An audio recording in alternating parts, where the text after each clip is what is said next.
El 23 de novembre del 2023, al migdia, a la dublinesa Parnell Square, un home armat amb un ganivet va perpetrar un atac a l'exterior d'una escola, provocant diversos ferits, sobretot infants, amb una nena de 5 anys que va haver de ser operada d'urgència i que, encara avui, es recupera de les ferides. Després de la consternació inicial, va córrer el rumor que l'atacant era algerià i a partir d'aquí va començar una concentració al lloc dels fets que romania acordonat per un ampli dispositiu policial amb gent que, durant els mesos anteriors, amb l'auge de l'encara incipient extrema dreta irlandesa, ja s'havia fet veure sovint en manifestacions al centre de Dublín, sobretot davant del GPO, amb lemes contra la immigració com «Irlanda ja és plena». Inicialment hi havia molta tensió, tot i que continguda, amb els manifestants esbroncant i dient de tot, molt expressivament, els gardí que feien el cordó policial a Parnell Square. Tanmateix, en l'era de les xarxes socials i amb la informació verídica o no, corrent com la pólvora,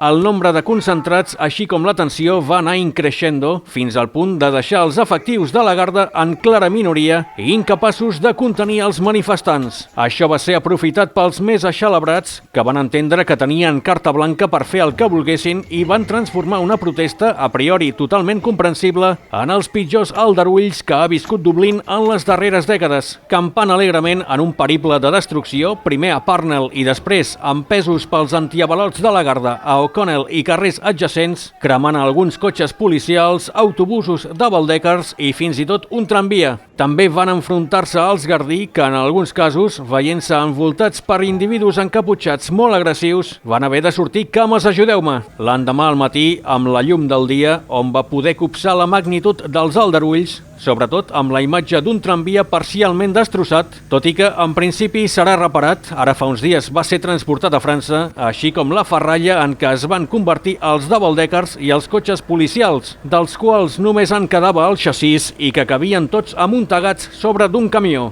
I entre els comerços més afectats, algunes botigues de bambes del carrer O'Connell, com la d'Asics o uns metres més enllà la de Foot Locker, que l'endemà van celebrar literalment el Black Friday, però d'una manera molt diferent de la prevista. D'altra banda, tot i que ja fa un any dels fets, sembla que la Garda ho ha volgut celebrar amb detencions i si fins ara, entre crítiques per la seva lentitud, se n'havien practicat 57, uns dies abans del primer aniversari van pitjar l'accelerador i van publicar fotos de 99 individus involucrats en els fets, sobretot en saquejos a botigues de bambes, perquè la gent els ajudi a identificar-los.